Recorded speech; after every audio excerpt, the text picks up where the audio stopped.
जैसा कि हमने पिछले एपिसोड में देखा था, लाइट अपना बदला लेने के लिए एक प्लान बनाता है जिसमें उसने मई का इस्तेमाल किया। साथ ही मई का प्लान यह था कि उसको अपने स्किल का इस्तेमाल करते हुए गारू को एबिस के हार्ट में लाना होगा और वो उसमें कामयाब भी रही। लेकिन गारू और उसके साथियों के इरादे मई को लेकर ठीक नहीं थे, क्योंकि वो चाहते थे कि लाइट की ग्रेव के ऊपर वो उसके साथ मजे करेंगे। पर उनके सपने पर पानी फेरते हुए वहाँ पर लाइट आ गया, जिसके आते के साथ उसने अपने इनक्रेडिबल पावर से गारू के साथ ही साथ उसके साथियों की फाड़ कर चार कर दी थी, जो देखकर गारू काफी ज्यादा हैरान हो गया था। दूसरी तरफ लाइट गारू को टेलीपोर्ट करके अपने किंगडम में ले आता है, जहाँ पर लाइट ने अपनी पावर को शो करते हुए उसका मुंह निकाल दिया। यहाँ तक कि अब वो फैसला करता है कि अब मैं सरफेस पर जाकर उन कमीनों से बदला लूंगा। अब आगे नेक्स्ट एपिसोड की शुरुआत में लाइट सरफेस में अपने कुछ साथियों के साथ पहुंच गया था। यहाँ तक कि वो अपने घर की तरफ बढ़ते हुए कहता है, पापा माम बड़े भाई एल्स यूमी। पर वो वहाँ पर पहुँचने के साथ काफी ज्यादा हैरान हो गया था, क्योंकि उसका छोटा सा विलेज पूरी तरह से तबाह हो चुका है। अपने घर की ऐसी हालत को देखकर लाइट ये सब बर्दाश्त नहीं कर पा रहा था। इससे भी ज्यादा उसके साथी हैरान थे। तभी लाइट कहता कि 2.5 साल तक मैं अभी इसमें फंसा रहा, मेरे विलेज को अननोन पार्टी ने तबाह बर्बाद कर दिया। 6 महीने बाद इकलौती राहत की बात यह है कि हमें मेरे भाई या बहन की बॉडी अभी तक नहीं मिली। फैक्ट यह है कि वे अभी भी जिंदा हो सकते हैं। मेरे पास उम्मीद का इकलौता यही रीजन बचा है। और एक बात क्लियर कर दूं, लाइट ने अपने पहले साथियों को कार्ड्स की फॉर्म में अपने पास धर लिया या फिर वो लोग वापस एबिस में चले गए। साथ ही साथ इन दोनों को लाइट ने इसलिए बुलाया है ताकि वो उनके साथ आगे का सफर कंटिन्यू कर सके। तभी गोल्डन आर्मर कहता कि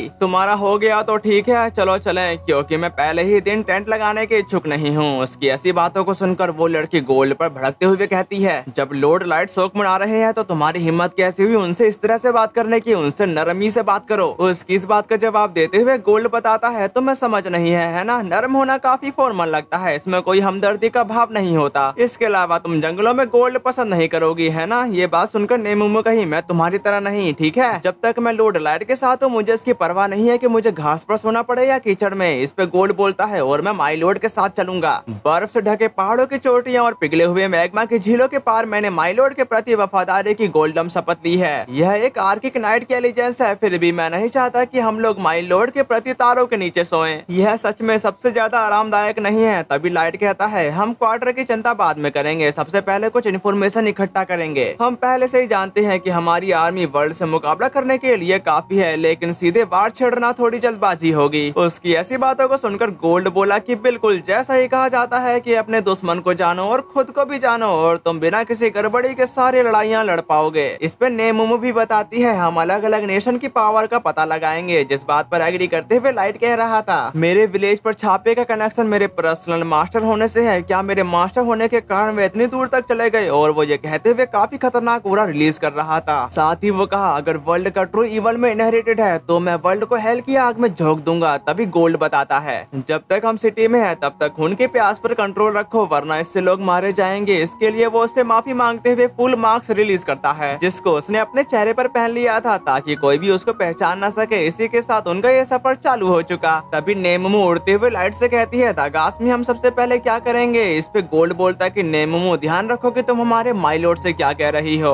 उसके इस जवाब पर लाइट बताता कि सरफेस में मैं डार्क हूँ, लाइट नहीं। उसकी ऐसी बातों को सुनकर वो उसके लिए तुरंत मान गई थी। जबकि गोल्ड कह रहा था, अगर वह अपना नाम नहीं बताता है तो कौन कोड के लोग उस पर ध्यान नहीं देंगे। ये बात सुनकर डार्क ठंडी ठंडी हवा का आनंद लेते हुए कहता कि पहली चीज जो मुझे करनी होगी वह है एडवेंचरर डार्क के रूप में अपनी रैंक बढ़ाना। उसके इस बात का जवाब देते हुए गोल्ड बोला कि रैंक जितनी हाई होगी उतनी ही रोमांचक जर्नी हमारे पास होगी। जो सुनकर डार्क कहा, इसलिए मैं फिलहाल अपना रैंक बढ़ाने पर ध्यान दूंगा। इसी के साथ वो लोग दागास के काफी करीब पहुंच गए थे, जो देखकर गोल्ड हंसते हुए कहता है, अगर मैं सीधे अंदर उड़कर चला जाऊं तो मैं एक दर्दनाक अंगूठे की तरफ बाहर पटक दिया जाऊंगा। इसलिए वो आगे का सफर सरफेस से गुजरते हुए करते हैं। रास्ते में उन्हें कुछ डाकू दिखाई देते हैं जो उन दोनों को परेशान करते हुए कह रहे थे, जो कुछ तुम्हारे पास है वो सब हमें दे दो और तुम अपना टाल टोम बंद करो इंसान। जबकि वो इंसान अपने बच्चे को बचाते हुए कहता कि प्लीज मेरे बच्चे को चोट मत पहुंचाओ। अब ये देखकर डार्क कहा, यहाँ सरफेस पर तो काफी खतरा है। जबकि उन डाकुओं को गोल्ड चमकता धमकता दिखाई दिया था, जो देखकर नेमुमु उस पर गुस्सा करने लगी थी क्योंकि उसने ये जानबूझकर किया है। जबकि गोल्ड हंसते हुए कहता कि यह एक ओरा नाइट की चमकदार एलिजेंस है। तभी वो डाकू कहा, यहाँ से चले जाओ वरना ये लोग मारे जाएंगे। उसकी ऐसी बातों को सुनकर डार्क गोल्ड और नेमुमु को ऑर्डर दे देता है, जिसके बाद वो लोग बंधे हुए नजर आते हैं। उनकी ऐसी हालत को देखकर गोल्ड उन पर हंसते हुए कह रहा था, ये लोग तो कोशिश करने लायक भी नहीं थे। पर नेमुमु उस पर गुस्सा करने लगता सकती है क्योंकि उसकी गलती की वजह से उन्हें फाइट करनी पड़ी। जबकि वो बच्चा उनकी पावर को देखकर काफी हैरान था, साथ ही साथ उससे भी ज्यादा उसके ड्रेड हैरान हो गए थे। फिर हम उन लोगों को एक करवा के अंदर देखते हैं जहाँ पर डार्क उनका शुक्रिया अदा करते हुए कहने लगा था, हमें दागास तक ले जाने के लिए शुक्रिया। इस पे वो बताता कि इसकी परवाह मत करो, तुमने हमारी जान बचाई है। जबकि वो बच्चा उनकी तारीफें करते हुए कहता, मैंने कभी भी इंसानों को इतना पावरफुल कभी नहीं देखा कि वो डुओब्स को हरा सके।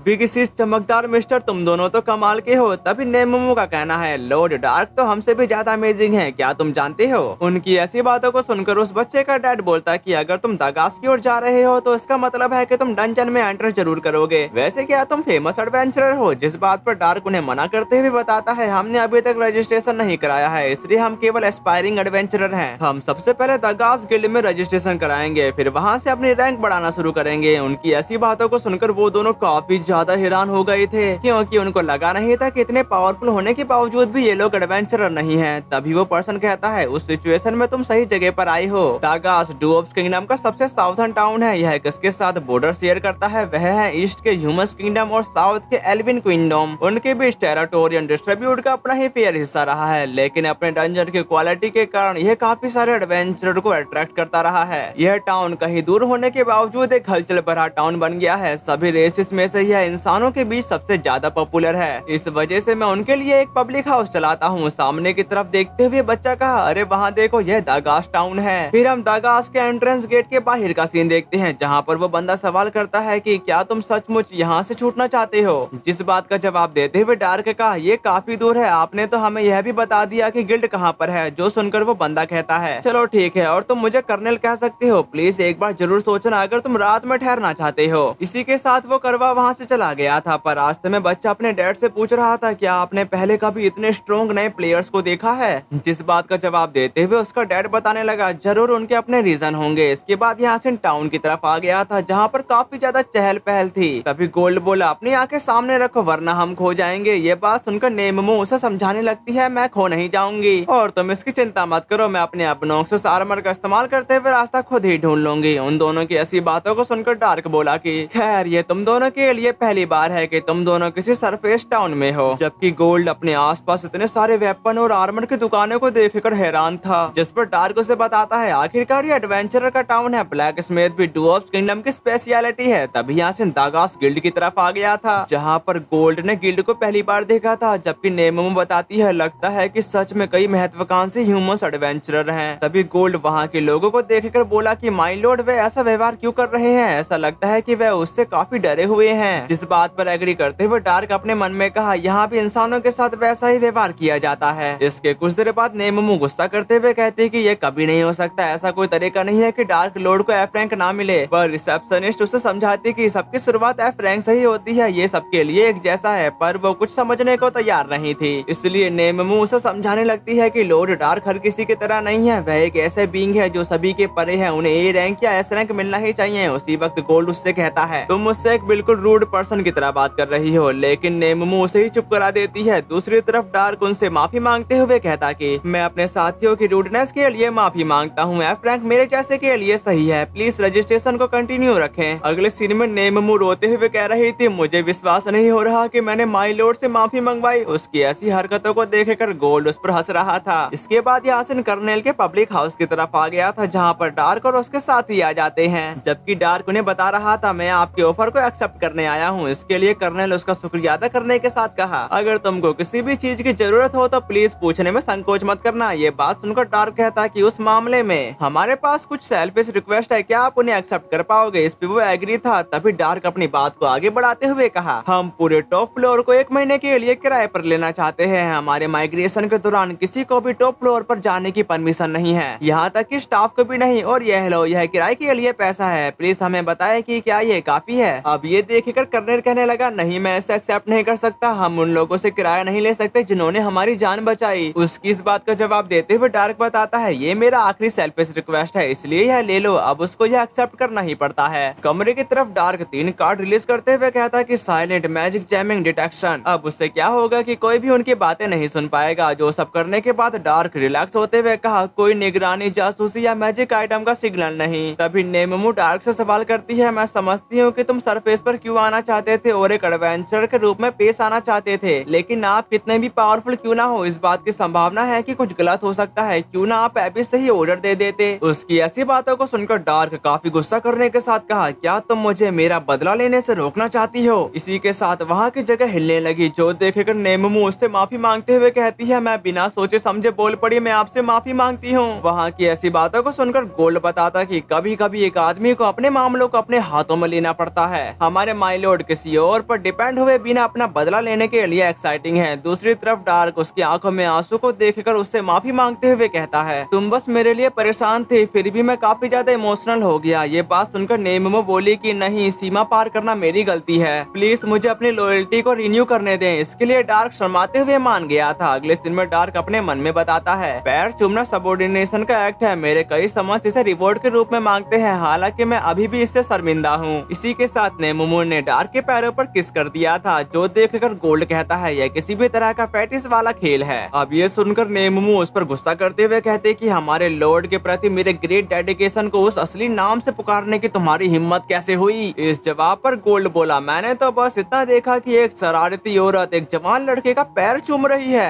जबकि डार्क शर्म के मारे काफी दूर खिसक गया था। फिर हम अगले दिन का सीन देखते हैं, जहाँ पर डार्क मार्केट में घूमते हुए कह रहा था, यहाँ काफी सारे लोग हैं, ये सचमुच एक अच्छी डंजन लगती है। दूसरी तरफ वो लोग उन बंदों को देखकर कहने लगे थे, उस आदमी को देखो, वह बिल्कुल गोल्ड जैसा चमक रहा है, और वह लड़की सचमुच काफी होट है, पर यह एक डरावना मुखौटा है जो उस बच्चे ने पहना है। वहाँ के लोगों की ऐसी बातों को सुनकर डार्क अपने मन में कहा, ये डार्क के लिए ठीक है, लेकिन हो सकता है कि हम कुछ ज्यादा ही अलग दिख रहे हों। लेकिन एंट्रेंस पर एक काफी लंबी लाइन लगी हुई थी, साथ ही साथ यहाँ पर कोई एल्फ नहीं है। इस बात पर डार्क बताता है, एल्फ की इतनी कम संख्या का रीजन यह है कि ये किंगडम डुओप्स का है और एल्विन क्वीनडम इस डंजन पर कब्जा करने के लिए फाइट कर सकती है। अपने लॉर्ड की ऐसी नॉलेज को देखकर नेममो उसकी तारीफें करने लगी थी, पर लॉर्ड उससे पूछ रहा था, क्या इतना चपकना जरूरी है? जिस बात पर एग्री करते हुए नेममो कही, बस अपने पीछे की प्रोडक्ट का काम मुझ पर छोड़ दो। उसी वक्त कुछ लोग लाइन के बीच में आकर खड़े हो गए थे और वहाँ पर कोई बोल भी नहीं रहा था कि ये ऐसे कैसे बीच में आ सकते हैं। उन बंदों को देखकर डार्क अपने मन में बोला कि उन बंदों ने हुडी पहन रखी है। पहला पर्सन उनका सारा सामान लेकर चलने वाला एक साथी है, दूसरा काफी स्ट्रॉन्ग है लेकिन इसमें काफी खामियां हैं। लेकिन जो सामने है, जिस तरह से वह उस बड़ी सी चीज को कंधे पर उठाने के बावजूद आगे बढ़ा, वह काफी मुश्किल है। अब हमें क्या करना चाहिए? सामने की तरफ एक एडवेंचरर लोगों को ग्रुप को उनसे परेशानी होने लगी थी, पर वो उसे कुछ भी नहीं कर सकते। तभी डार्क उन बंदों से कहता है, अरे तुम लोग लाइन के बीच में ऐसे ही नहीं आ सकते। उसी वक्त वो बंदा पूछा, क्या तुम मुझसे बात कर रहे हो? उसके इस सवाल का जवाब देते हुए डार्क कहता कि क्या तुमने किसी और को लाइन के बीच में घुसते देखा है? अब ये सुनकर वो बंदा काफी रूड होकर बताता है, क्या तुमको पता है कि तुम किससे बात कर रहे हो? उसके इस सवाल का जवाब देते हुए डार्क का कहना है, मुझे कैसे पता होना चाहिए? तुम तो अपना चेहरा हुडी से ढके हुए हो। इसके अलावा अगर तुम हाई स्टेटस पर्सन हो तो तुमको ऐसा कुछ भी करने से बचना चाहिए जिससे तुम्हारा नाम खराब हो। अपने मास्टर की ऐसी बातों को सुनकर गोल्ड हंसते हुए कहता है, ये अच्छा सो है माय लॉर्ड, हम सच में कैसे जान सकते थे कि ये लोग कौन है? तभी नेममो कही, तुम रास्ते में हो और लाइन के पीछे जाओ, क्या तुम इतने पागल हो कि तुम यह भी नहीं कर सकते? उसकी ऐसी बातों को सुनकर वो बंदा काफी गुस्से के साथ अपने स्वॉर्ड पर अपना हाथ धरते हुए कहता है, तुम इंसान तो बस कीड़े मकोड़े हो जिसे कुचला जा सकता है। उसी वक्त उसका एक साथी उसे रोकते हुए बताता कि अपने आप पर काबू रखो, यहाँ पर हंगामा खड़ा करना ईमानदारी नहीं है। इसके अलावा क्या तुम सचमुच इसका इस्तेमाल करना चाहते हो?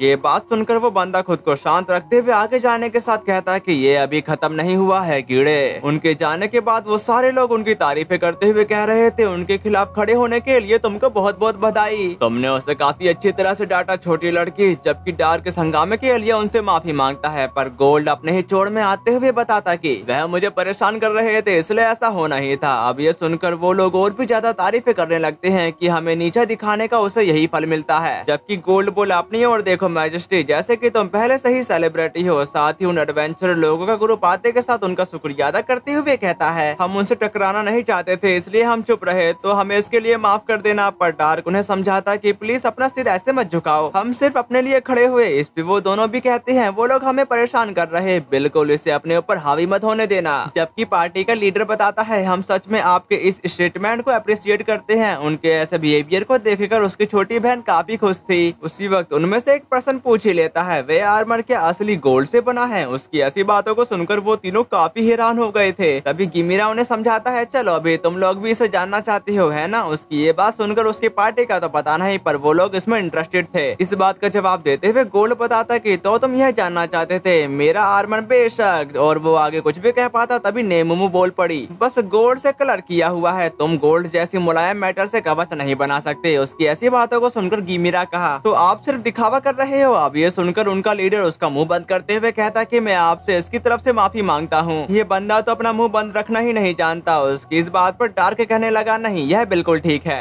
गोल्ड के लिए वफादारी ही सब कुछ है और उसका आर्मर उसकी वीरता का सिंबल है, साथ ही गोल्ड भी बताता है। कोई दूसरा रंग ठीक नहीं लगा, इसलिए मेरी महान आत्मा ने फैसला किया कि चलो सोने का रंग चढ़ाते हैं। जबकि डार्क सोचने लगा था ये एडवेंचरर के रूप में अपनी पहचान बनाने के लिए अच्छे हैं और वो अपने मन में यह सब कह ही रहा था तभी उनका लीडर बताता कि क्या आप पहली बार इस डंजन में एंटर कर रहे हो। तभी डार्क काफी हैरान हो गया था क्योंकि उसको पहचानना इतना आसान है। उसी वक्त वो उसे समझाता है इस डंजन का लेवल एवरेज से काफी बड़ा है, इसलिए लोग आमतौर पर रात भर अंदर ही डेरा डालते हैं। मैंने तो बस ये अनुमान लगाया क्योंकि तुम्हारे पास कोई भी सामान या इक्विपमेंट नहीं है। उसकी इस टिप के लिए डार्क उसका शुक्रिया अदा करता है। उसकी ऐसी बातों को सुनकर वो बंदा खुद ही उससे माफी मांगते हुए कहा, हमारे पास देने के लिए कोई और सलाह नहीं बची है। तभी एंट्रेंस पर खड़ा एक डुओप्स कहता कि अब अगली पार्टी एंटर करेगी। फिर वो उनसे अलविदा लेते हुए वहाँ से चले गए थे। उनके जाने के बाद अब उनका नंबर आ जाता है। डंजन के अंदर की तरफ नेमुमु कह रही थी, मैं इससे पहले कभी भी एबिस के अलावा किसी और डंजन में नहीं गई थी।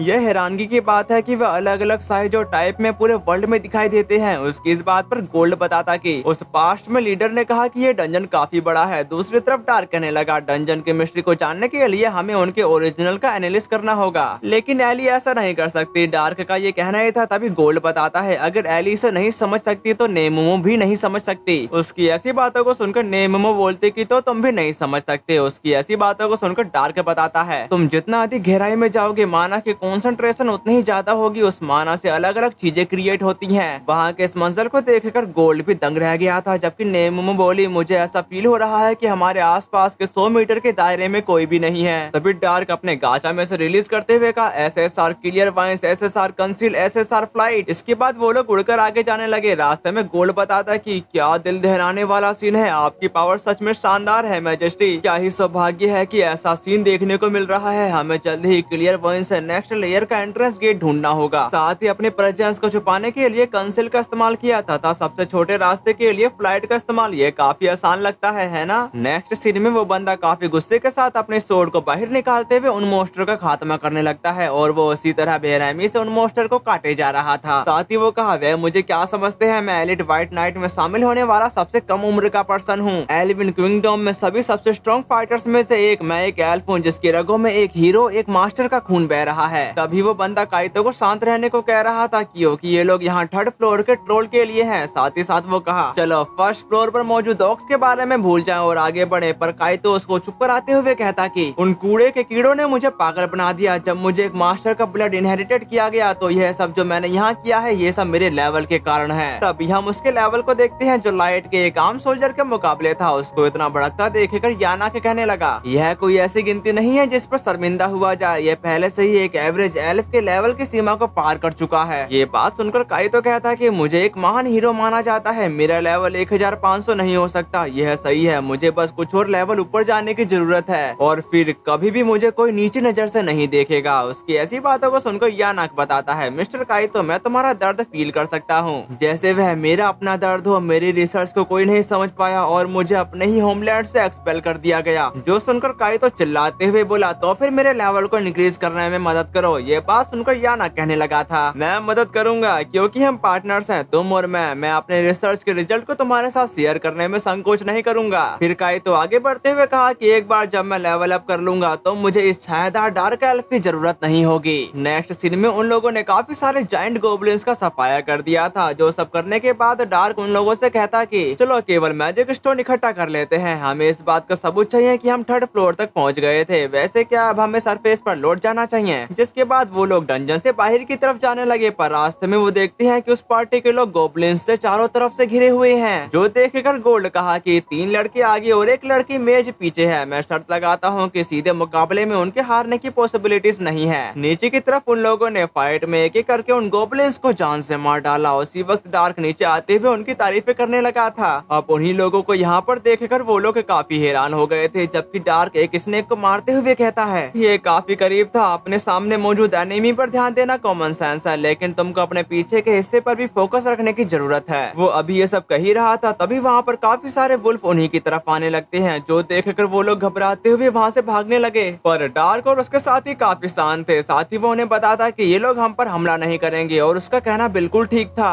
क्योंकि ये किसी से डर कर भाग के आए हैं। दूसरी तरफ जाइंट मोस्ट पेड़ों को डिस्ट्रॉय करते हुए उन्हीं की तरफ आ रहा था। अपने सामने फोर्स साइथ मेंटिस को देखकर वो लोग काफी ज्यादा हैरान हो चुके थे, क्योंकि जिनको भी यह दिखा है वो आज तक जिंदा नहीं बचा। दूसरी तरफ वो मेंटिस काफी बड़ा होने के साथ साथ काफी खतरनाक भी दिख रहा था। अब आगे क्या होगा, क्या ये लोग इस मोस्टर का सामना कर पाएंगे या फिर डार्क को आगे आकर उनकी मदद करनी पड़ेगी। पर ये क्या उनका रियल दुश्मन है? असली दुश्मन तो काइतो है जो उन्हीं की तरफ आ रहा है। अगर आप लोग इसकी आगे की कहानी जानना चाहते हो तो 20 कमेंट और लाइक के साथ साथ हाइप भी जरूर कर देना। अगर आप लोगों ने यह कर लिया हो तो इसका नेक्स्ट पार्ट मैं एक्सप्लेन करके तुरंत अपलोड कर दूंगा, पर जब इसका अगला एपिसोड रिलीज होगा। तो फिर मिलते हैं, सायोनारा।